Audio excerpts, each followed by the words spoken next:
삶 속에서 드러나는 하나님과의 관계라는 말씀 제목 가지고 같이 또 은혜 받는 시간 갖도록 하겠습니다.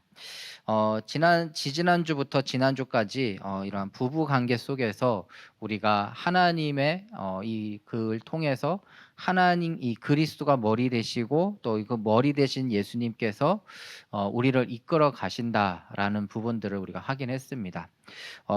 여기에서 이제 연장선으로 이제는 뭡니까? 어 자녀들아 이제 부부 관계를 넘어서서 이제 자녀와 부부 관계 아니 부모의 관계 그리고 또 이제 사회에서의 이런 지금으로 따지면 이제 사회죠. 그 당시는 이제 주인과 노예의 관계인데 지금은 그렇진 않잖아요. 그쵸?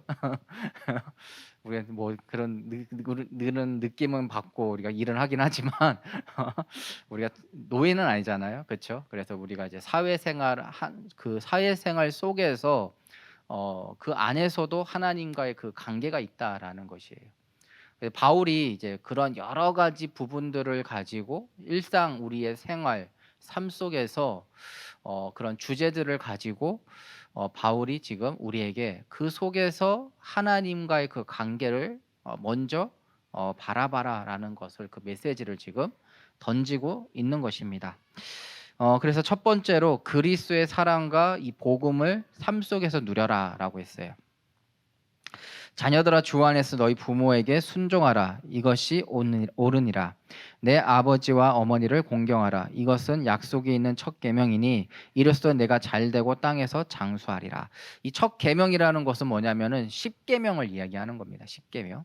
거기에서 이제 첫 계명인데 그것을 이제 3절에서는 요 내가 잘되고 땅에서 장수하리라는 것은 이제 5계명에 대한 부분들을 이야기하고 있어요. 그래서 그리스도인들에게 이 믿음의 실천과 서로에 대한 이 공감을 이 에베소서 6장 1 절에서 9절 이 말씀을 통해서 지금 바울이 지금 요러한 부분들을 얘기하고 있는데요. 우리가 얼마만큼 지금 공감하고 있냐라는 거예요. 내가 지금 여러분들은 자녀잖아요. 그쵸? 자녀의 입장이잖아요. 그쵸? 맞죠? 여기 결혼한 사람 없잖아요. 그쵸? 그 자녀의 입장에서 부모와의 그 관계 속에서 어떤 내가 그 공감을 갖고 있는가. 또 여러분들의 뭐 대학생이면은 학교 생활 속에서 또 우리 청년부는 또 사회생활 속에서 그 관계 속에서 어떠한 내가 공감을 가지고 지금 공부를 하고 있고 일을 하고 있는가. 이제 그런 부분들을 이야기하고 있습니다. 그래서 이 그리스도의 사랑을 나타내는 핵심 가치 중에 이 하나가 바로 이러한 공감이라는 것이에요. 공감. 그래서 저는 이 공감이라는 단어가 참 좋거든요. 왜 좋냐면은 어떻게 보면은 저한테는 참 없는 부분이에요. 예. 저한테는 공감력이 참 떨어져요. 그래서 가끔 이제 사모한테도 이 "티바라라." 이렇게 막 이렇게 저한테 욕을 하거든요. 난 진짜 욕한 줄 알았어요. 근데 그게 아니더라고요. 예. 그래서 뭔가 이제 저한테 뭔가를 이렇게 던지면은 그거를 감정 이제 공감으로 이해하는 게 아니라 이제 여러분도 잘 아시잖아요. 예 사고요. 이거는 이거고 저건 저거고 이제 그렇게 이제 저는 이제 그렇게 이제 사고가 좀 더 그게 더 발달되어 있나 봐요. 그래서 그걸 연습을 많이 해요, 공감에 대한 부분을. 그래서 자녀에게도 참 참 아빠로서 참 공감력이 없는 아빠거든요. "야 너 이러면 이렇게 하면 그 아이한테 지금 2살 된 아이한테 팩트를 얘기해 줘요. 예. 근데 좀 감사한 건 뭐냐면 얘도 좀 저의 성향인가 봐요. 또 그거를 알았다고 하고 이해하고 또 안 해요. 이해가 되면은. 이해가 안 되면은 이제 계속 이제 떼를 쓰기도 하기도 하죠. 또 우리가 이 공감이라는 이 단어 속에는 또 예수님께서 우리를 공감하신다라는 부분도 있어요.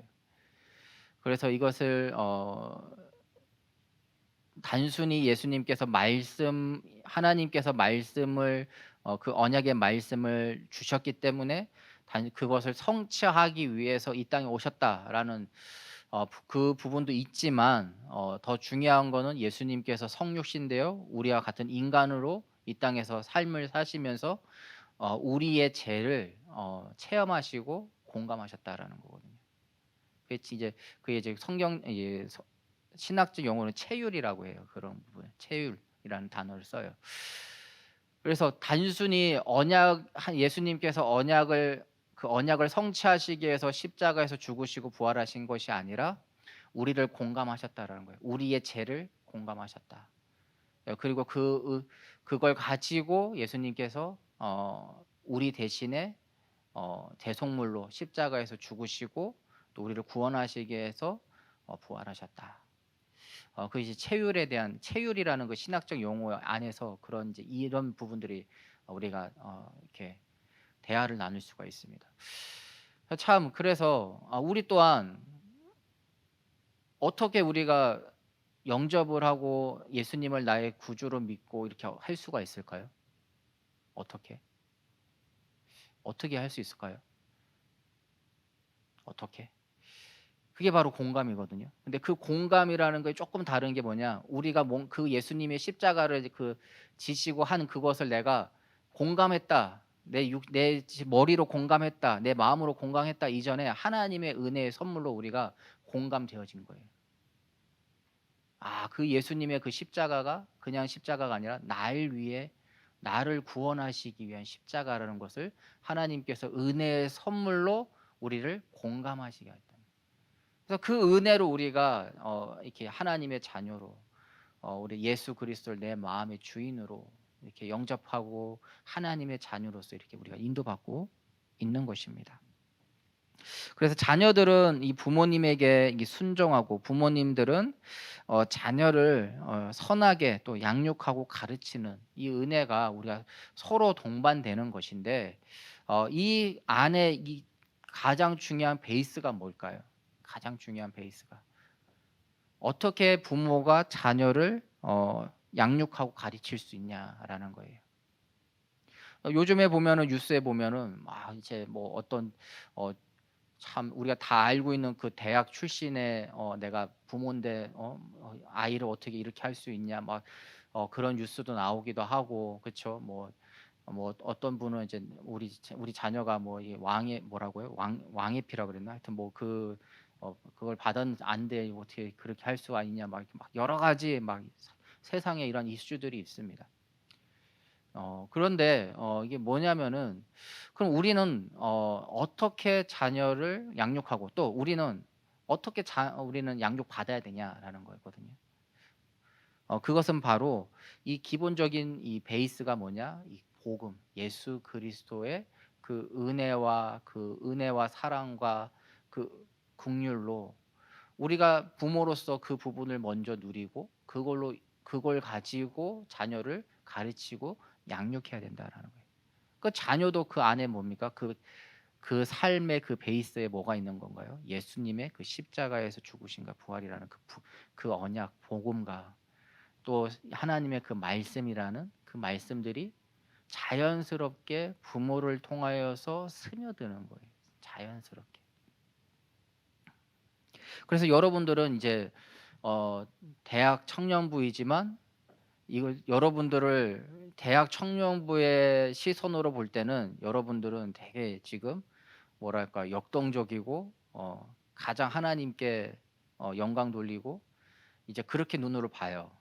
그런데 태영아부의 사역자로서 여러분들을 보면은 어떤 눈일까요? 예비 어 예비 엄마 아빠인 거예요. 렘넌트. 네. 제가 지금 태영아부가 아니지만 태영아부의 사역자로서 여기 선 건 아니지만 태영아부의 사역자로서의 여러분들을 볼 때 렘넌트들을 이제 앞으로 키울 예비 엄마 아빠 성도들이에요. 그래서 오늘 말씀을 여러분들이 잘 새겨봤으면 좋겠습니다. 예비 엄마 렘넌트 키울 엄마 아빠로서의 오늘 요 말씀을 통해서는요. 그래서 우리가 정말 인도받고 쓰임 받아야 될 이 부분이 뭐냐? 그리스도의 사랑과 이 복음의 삶 속에서 우리가 누려야 되는 거. 그래서 지난주에도 여러분들에게 말씀드렸을 거예요. 뭘 말씀드렸냐? 여러분들 예수님의 그 십자가에서 죽으심과 그 부활이라는 그 언약, 그 복음이 예배를 통하여서 이렇게 떨어집니다. 예. 그럴 때 여러분들의 마음속에는 이 복음, 이 예수 그리스도라는 이 복음의 말씀이, 이 단어가 어떻게 지금 받아들여지고 있나요? 그냥 또 흘러 이렇게 뭐 늘 듣던 말씀, 늘 듣던 예수 그리스도라고 느껴지나요? 아니면 오늘 그렇지, 나를 구원해 주신 그 은혜의 복음, 나를 이 죄인이었던 나를 이 예수님께서 십자가에서 죽으시고 부활하심으로 나를 자녀 삼아 주신 그 사랑으로 정말 그것을 다시 한번 마음에 부딪히는 그 예수 그리스도인가요? 이제 저는 예배를 통해서 그 부분이 여러분들 먼저 점검돼야 된다고 저는 생각이 들어요. 어 내가 오늘 예배를 드리는데 또 예배를 통하여서 강단에서 선 목사를 통해서 이 예수 그리스도 이 복음이 선포되는데 나는 그걸 그냥 흘러 듣고 그냥 지나가고 있는가? 아니면 오늘도 나에게 그 복음이, 그 은혜가 새롭게 내 안에 지금 나를 움직이고 있는가? 그래서 예배를 통해서 이 부분이 먼저 여러분들에게 점검이 돼야 됩니다. 그럴 때 이 예배를 통해서 하나님께서 어 우리에게 주시는 언약은 다른 것이 아니에요. 여러분들이 이 말씀을 예배를 드리면서 '이번 한 주간 내가 어떻게 응답받고 인도받아야 되겠다.'라는 것을 여러분들이 지금 정리하고 있나요? 맞죠? 정리하고 있나요? 맞잖아요? 아니에요? 근데 이거보다 더 중요한 게 더 있어요. 먼저 우선시 돼야 될 게 있어요. 나는 예배를 통하여서 지금 하나님께서 나를 변화시키고 있는가? 이 나를 더 이제 하나님의 의인이라는 그 하나님의 자녀로서 나를 지금 점점 더 변화시키고 있는가? 아니면은 이번 주 한 주간 내가 어떻게 응답받아야지, 내가 그거 붙잡고 지금 돌아가고 있는가? 여러분들은 어떤 부분을 더 중점적으로 붙잡고 가고 있습니까? 만약에 후자라고 하면요. 즉 어 '내가 한 주간 어떤 응답을 받아야지.'라는 그걸 가지고 여러분들 지금 사회로 돌아간다고 하면요. 어떻게 보면은 우리가 말씀을 들으면서도 나 중심, 또 물질 중심, 성공 중심으로 지금 말씀을 붙잡고 있을 수도 있는 것이에요. 단지 그게 우리는 조금 더 세상보다 고귀하게 하나님의 말씀으로 그걸 붙잡고 있는 거예요. 나 중심. 내가 응답받을 것, 나 중심. 그 응답의 그 베이스는 뭡니까? 그 안에 나에게 물질이 있고 나에게 성공이 있는. 그러니까 그걸 하나님께 구하고 하나님의 그 말씀으로 나는 어 어 하고 있는 것밖에 안 된다라는 것이에요. 그러면 더 궁극적인 게 뭐냐? 하나님의 말씀을 통해서 우리는 나의 삶이 변화되기를 소원해야 되는 것입니다. 오늘 예배를 통해서 여러분들은 어떤 거를 더 붙잡고 이제 오늘 요거 끝나고 이제 3부 예배 드리면 이제 오늘 전체적인 예배 스케줄은 마무리되죠. 근데 어떤 것을 더 붙잡고 여러분들은 삶의 현장으로 가십니까? 정말 그리스도의 사랑과 복음을 나의 삶 속에서 누릴, 정말 이 말씀이 나를 변화시키는 말씀으로 지금 붙잡고 오늘 예배 스케줄을 마무리하고 있습니까?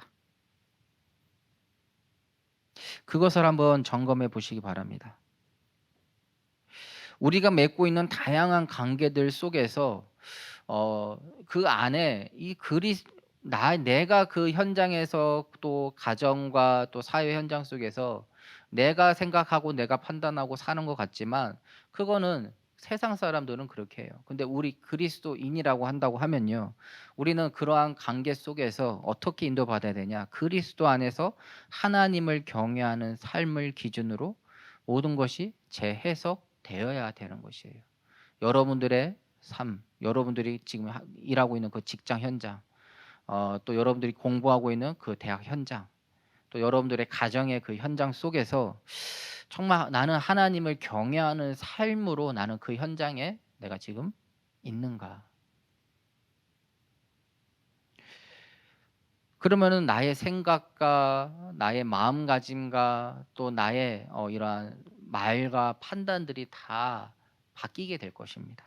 즉 그리스도 안에서 모든 인간관계가 새로워진 새로운 의미와 또 질서로 여러분들에게 다가가게 될 것입니다. 그래서 1절에 주 안에서, 또 4절에서는 주의 교훈과 훈계로, 또 7절, 8절, 9절에도 보면은 이러한 부분들이 계속 나옵니다.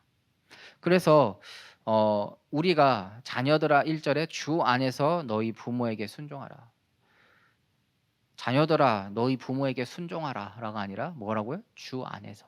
주 안에서. 예. 여러분의 삶의 현장에서도 여러분 우리는 아직은 이제 상전이 아니잖아요. 그렇죠? 상전의 위치가 아니잖아요. 그러면 자녀들아 상전에게 순종하라가 아니라 주 안에서 순종하라. 주 안에서. 이 의미가 참 중요한 의미라는 것이. 모든 인간관계에 있어서 주인이신 그리스도가 계심을 우리는 알고 그 관계 속에 인도받아야 된다라는 것이. 그래서 부모와 자녀 관계도 예가 아니고, 또 너희 부모에게 순종하는데 주 안에서 순종하고, 하나님이 주신 관계 속에서 이러한 아까 말씀드린 1계명과 5계명이 연결되어 있는, 정말 하나님이 주신 땅, 그 언약의 땅에서 장수하며 복음을 누리는 그 은혜를 우리가 누린다라고 하는 것입니다. 그런데 이것은 구약에서의 이제 관점이거든요. 구약에서의 이 장수, 이런 복, 이런 부분들은 어디에서 이 장수와 복을 얘기하냐? 하나님께서 얘기하신 말씀을 주신 그 언약의 땅을 이야기하는 것이에요. 그런데 그 언약의 땅은 이제 지금은 어떻게 바뀌었냐?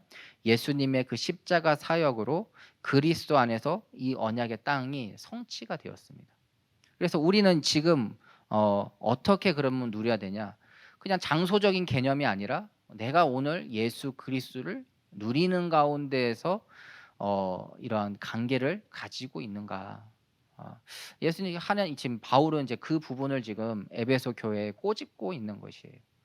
너희들이 왜 그러냐? 에베소 여러분들 좀 잊어먹었을까 봐 다시 한번 상기시켜 주는데, 에베소 교회에 편지를 쓴 이유가 뭔가요? 이유가 뭔가요? 유대인들하고 이방인들이 함께 섞여 있는 곳이 바로 에베소 교회예요. 근데 유대인들의 그 깊은 뿌리에 있는 것은 뭐가 있죠? 구별되잖아요. 그렇죠? 이방인과 우리는 구별되어 있어라는 게 있단 말이에요. 근데 복음 안에서 한 형제가 되었는데, 이게 조금 시간이 계속 점점 지나다 보니까 어떻게 되냐? 유대인들끼리 모이는 거예요. 그러니까 상대적으로 이방인들은 이방들끼리 모일 수밖에 없게 된 것이에요. 그래서 이렇게 구별이 돼 버린, 그 교회 안에서 유대인들끼리, 또 그 나머지 사람들은 또 나머지 사람들끼리 이렇게 편 아닌 편이 갈라지게 된 것이에요. 그런 에베소 교회에 바울이 지금 그리스도가 머리 되시고 여러 이 교회를 지금 성전을 지어 나가고 있다라는 표현을 또 에베소서 이제 전반부에는 그렇게 표현하고요. 또 예수님이 머리 되셔서 이 교회가 이 교회를 세우고 나가고 있다. 또 이렇게 표현도 하죠. 이제 에베소 후반절에는 이제 이런 식으로 표현을 하죠. 이런 상황 속에서 이제 부모와 이 부부 관계 속에서, 또 부모와 자녀 관계 속에서, 또 상정과 또 이게 종의 관계 속에서 그러한 관계 속에서도 뭐라고요? 그 안에 주인이 누구냐? 그리스도다. 그럼 이 이야기를 지금 바울이 하고 있는 것이라는 것이에요. 즉 주 안에서 바른 길을 가도록 훈련시키고, 그렇지 않을 때 돌이키도록 하는 것이 바로 돌이키도록 하는 것이 바로 주의 말씀임을 바울은 강조하고 있는 것입니다. 그래서 우리가 이 대청부 안에서 인도받는 것, 그리고 대청부 안에서 뭐 이런 것도 하고 저런 것도 하고 막 할 때 그게 그냥 단순히 하는 게 아니에요. 저는 어 그냥 하는 거 별로 안 좋아하거든요. 그냥 막 하는 거 같이 보일 수도 있어요. 근데 막 하지 않아요 저는. 어떤 걸 할 때 거기 안에는 얘기는 다 풀진 않아도 그 안에는 저만의 이유가 있어요. 예. 그렇기 때문에 그걸 해요. 여러분들하고 함께 뭐 때로는 뭐 고기 구워 먹으러 가기도 하고, 또 때로는 어디 놀러 가기도 하고, 또 때로는 같이 은혜 받기도 하고. 예. 근데 그러한 모든 것들을 저는 그냥 하지 않아요. 예. 왜? 여러분들의 그 귀한 시간을 쓰는 거잖아요. 그렇죠? 또 나 중심으로 얘기할까요? 나의 귀중한 시간을 쓰는 거잖아요. 그 시간에 여러분들에게. 근데 뭐 아무렇게나 막 뭐 그냥 쉬는 거니까 쉬는 날이니까 놀자 이게 아니라는 거예요. 근데 그 안에서 여러분들과 함께 여러분들을 보고 있어요 저는. 그리고 또 그 툭툭 그냥 이런 말 저런 말 던지면서 여러분들에게 그 기도 제목을 찾아요. 또 때로는 막 시시껄껄한 얘기도 해요. 예. 어떨 때는 또 이렇게 집요하게 막 질문할 때도 있어요. 그만 좀 이제 목사님 그만 좀 질문했으면 좋겠다 할 정도로 이제 할 때도 있어요. 그러면서 이 여러분들이 어떠한 생각을 갖고 있고, 또 어떤 기도 제목을 갖고 있고, 또 어떻게 살아가고 있고, 또 어떤 부분들이 또 인도받아야 되는지, 이런 부분들을 그런 대화나 이런 함께 활동하는 속에서 찾아요. 그래서 아까도 처음에도 말했지만 되게 공감력을 키우려고 노력해요. 그래서 공감력을. 예. 나에게 없는 거니까. 근데 또 저희 사모한테는 또 저하고 또 반대예요. 그 공감력이 있어요. 그래서 늘 제가 져요. 공감력이 없어서. 그래서 여러분들에게 이 복음을 가지고 그 현장에서 인도받을 때에 정말 예수님의 그 사랑, 예수님께서 나를 그 현장에 보내셨다라는 그것이 여러분들에게 늘 그 부분이 확인되지 않는다고 하면은 어쩌면은 여러분들 그 현장이 지옥 같은 그런 상황일 수도 있을 것이에요. 그런데 근데 그거를 한 번만 그 스위치를 다르게 생각하잖아요. 거기에 그럼에도 불구하고 내가 하나님의 자녀인데, 이러한 현장에 그럼에도 불구하고 하나님께서 허락하셨고 나를 인도해 주셨다라는 것은 뭘까? 거기에 하나님 이유가 있지 않을까?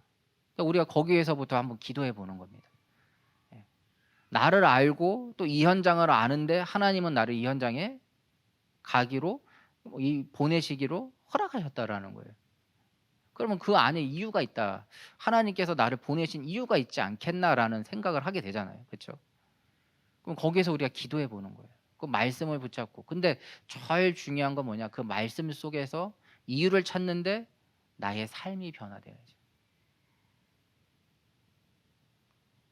그래서 하나님은 늘 뭔가 외부적인 것을 나에게 뭔가 오는 것 같은데, 또 그걸 가지고 기도하는데 결국에는 뭐냐? 나를 변화시켜 주세요. 그러면서 우리의 인생을 어떻게 합니까? 감사로 끝나는 인생으로 만들게 해 주세요. 그게 바로 신앙생활입니다. 그래서 이 그리스도의 사랑과 이 복음의 삶 속에서 우리가 왜 누려야 되냐? 특별히 여러분들 혹 부모님과 혹 사이가 안 좋은 여기 친구들이 혹 있을 수도 있어요. 그럼에도 불구하고 하나님께서 나를 왜 이 가정에 부르셨냐라는 거예요. 혹 안 믿는 부모님 밑에서 여러분들이 혼자 신앙생활을 할 수도 있어요. 그럼에도 불구하고 뭐냐? 성경은 부모를 공경하라라고 말합니다. 그럼 그 부모를 공경하는 그 속에는 뭐예요? 아까도 얘기했지만 주 안에서. 그러니까 무조건적인 뭐랄까요? 공경이 아니라는 거예요. 주 안에서. 그렇게 늘 뭐냐? 이 가정의 주인이 누구냐? 예수 그리스도임을 늘 우리가 먼저 생각하면서 어 인도받아야 되는 것이에요. 그래서 우리는 모두가 주님의 자녀임을, 부모 또한 우리보다 먼저 태어나서 신앙생활을 했고 혹 안 할 수도 있어요. 예. 예. 그리고 내가 그 밑에서 혼자서 아니면 친구를 통해서 이렇게 신앙생활하는 친구도 있을 것이고, 아니면 부모를 통해서 신앙생활하는 친구도 있을 것이에요. 근데 중요한 건 뭐냐? 결국에는 부모도 나도 하나님 앞에서 보면은 뭡니까?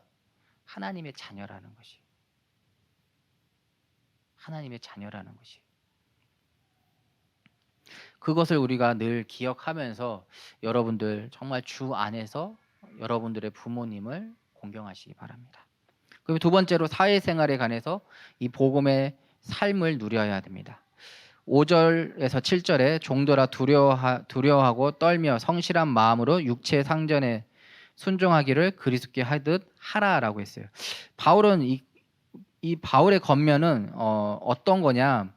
태도와 마음가짐을 이야기하고 있습니다. 태도와 마음가짐. 주인을 향한 경외심과 떨림을 유지하라라는 것이에요. 즉 그리스도에게 하듯 진정성 있게 여러분들의 그 사회 생활 또한 그들에게 존경을 표하는 마음으로 그 사회 생활을 하라라는 것입니다. 이것은 눈에 보일 때 6절이죠. 눈 가림만 하여 사람을 기쁘게 하는 자처럼 하지 말고 그리스도의 종들처럼 마음으로 하나님의 뜻을 행하고 기쁜 마음으로 섬기기를 주께 하듯 하고 사람들에게 하듯 하지 말라라고 했어요. 즉 이게 무슨 말이냐? 간단하게 하면 눈에 보일 때만 잘하는 것처럼 하지 말라라는 거예요. 그런 좀 얄미운 친구들 있잖아요. 그렇죠? 아무것도 안 하다가 갑자기 교수님 오시거나 아니면 갑자기 상사가 왔을 때 막 되게 막 분주하게 막 열심히 하는 것처럼 막 이렇게 하는 그 얄미운 친구들이 있잖아요. 그렇게 하지 말라라는 것이에요. 이 거짓된 거라는 것입니다. 그런 것들은.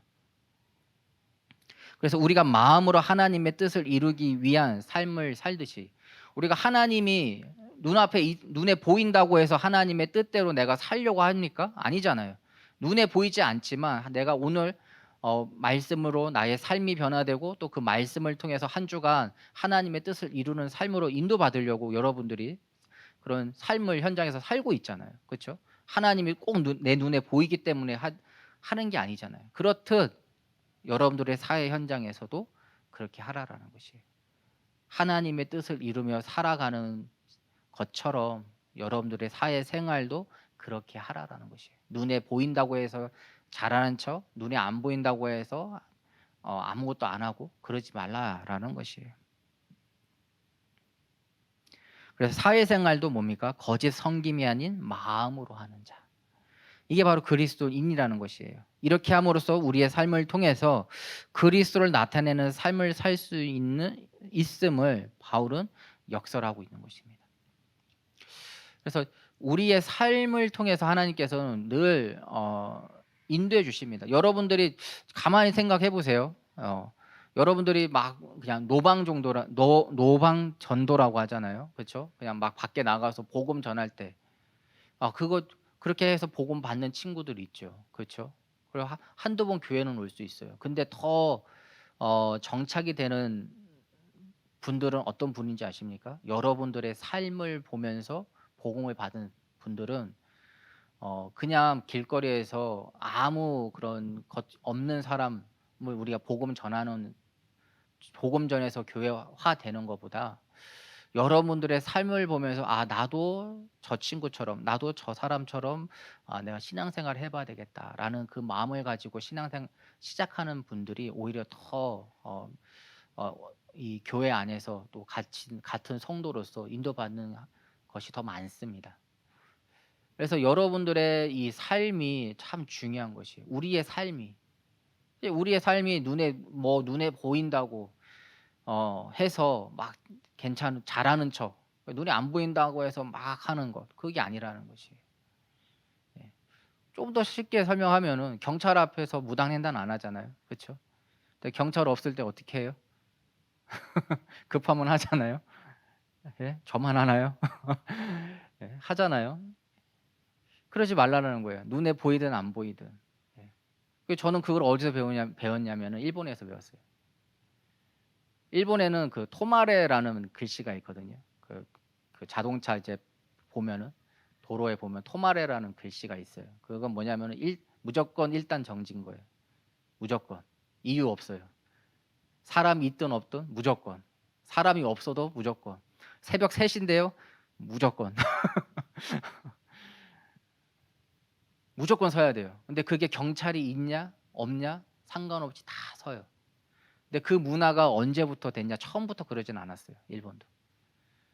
근데 어느 순간부터 벌금을 진짜 엄청나게 세게 때려요. 한 번 그렇게 잘못하잖아요. 그럼 한 10만 원, 우리나라 돈으로 한 10만 원 나가요. 그리고 이제 그 면허증 점수 있잖아요. 그게 이제 엄청 깎여요. 그거 한 3-4번 깎이면은 면허증 다시 따야 돼요. 그 정도로 막 뭐랄까요? 벌금을 세게 매겨요. 그래서 여러분들이 일본 여행 같은데 여행 가면은 첫 번째 느끼는 게 뭐예요? 깨끗하다잖아요. 깨끗하다. 이게 바로 그런 이유가 다 있는 겁니다. 그 주차도 어떻게 해요? 길거리에 잘 안 하잖아요. 그렇죠? 왜 그러는지 아세요? 차를 살 때 주차장이 있어야 돼요. 주차장이 그 등록을 해야 돼요. 차를 살 때 나는 이 차를 여기에다 주차합니다라는 그게 있어야 돼요. 그게 없으면은 차를 사고 싶어도 살 수가 없어요. 이렇게 우리의 삶 속에서 누군가가 본다 안 본다를 떠나서 정말 하나님 앞에서 우리가 한다고 하면요. 우리의 삶 속에서 우리를 통해서 더 이 복음이 더 나아갈 줄 믿습니다. 여러분들의 그 현장 속에서 여러분들이 이 복음을 가지고 눈에 보이든 안 보이든 여러분들의 일을 여러분들이 해야 될 것들을 또 이 믿음을 가지고 인도받을 때에 분명히 그것을 보는 사람이 있어요. 그걸 분명히 보는 사람이 있어요. 맞는 예인지 모르겠는데요. 핸드폰 잠깐 봤거든요. 야, 분명히 경찰 없었거든요. 이제 뒤에서 따라와요. 그리고 더 무서운 건 뭔지 아세요? 얼마만큼 보는지 끝까지 그거를 핸드폰을 내 눈에서 뗄 때까지 그거를 시간을 재요. 뒤에서 경찰이. 그걸 딱 잡아요. 잠깐 봤다 그래요. 거짓말하지 말라고. 여기 이만큼 보지 않았냐고. 그래서 죄송하다고. 그래서 벌금을 때려 맞은 적이 있었거든요. 근데 진짜 그 시골이었거든요. 진짜로. 일본에서 하는 이야기입니다. 제가 뭐 이렇게 얘기하니까 제가 되게 막 범법자 같은데 그러진 않아요. 10년 살면서 한두 번 겪은 일을 얘기하고 있는 거니까요. 시골이었어요. 아무도 없어요. 들판이에요. 이런 논밭이었어요. 그런 길을 가고 잠깐 봤는데 그거를 체크해 가지고 와서 잡더라니까요. 누군가가 여러분들을 보고 있어요. 예. 여러분들의 그 신앙을, 여러분들의 삶을, 여러분들이 갖고 있는 그 복음을 누군가 지금 보고 있습니다. 여러분들의 삶 속에, 여러분들의 그 직장 현장에서. 그 어느 날 여러분들에게 찾아올 거예요. 그때 우리는 그때 복음 전하면 됩니다. 그래서 아까도 얘기했지만 예배 드릴 때에 여러분들 한 주간 어떤 응답 받아야 될지를 먼저 붙잡으십니까? 아니면은 하나님 오늘 이 말씀을 하나님이 오늘 예배를 통해서 나를 변화시켜 달라고 복음 안에서 나를 변화시켜 달라고 정말 그 기도하시면서 예배에 참여하시고 또 하나님께 영광 돌리는 예배로 인도받으시기 바랍니다. 그래서 결론으로 하나님과의 관계를 누리며 복음 전할 이유를 찾으시기 바래요. 8절 9절에 이는 각 사람이 무슨 선을 행하든지 종이나 자유인이나 주께로부터 그대로 받은 줄 알미라.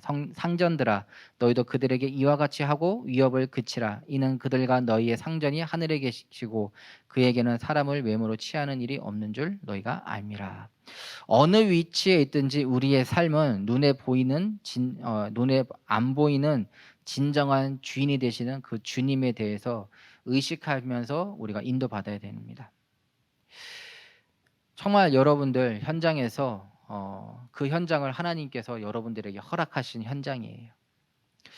또 그렇기 때문에 주님을 섬기는 마음으로 그 현장을 바라보며 또 인도받고 또 사람을 대할 때도 주님을 대하듯 정말 그런 관계를 계속해서 인도받으시기 바랍니다.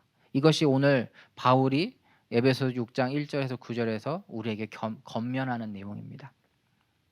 그래서 하늘에 계신 주님을 의식하면서 우리가 살고 또 그것이 우리의 태도와 행동 모든 관계 속에서 나타나는 것을 우리가 알며 정말 전도자의 삶으로 여러분들의 삶 현장에서 여러분들이 하나님께서 여러분들을 그 현장에 보내신 선교지임을 알고 또 누리고 쓰임 받는 그런 승리하시는 우리 대청부 되기를 축원합니다.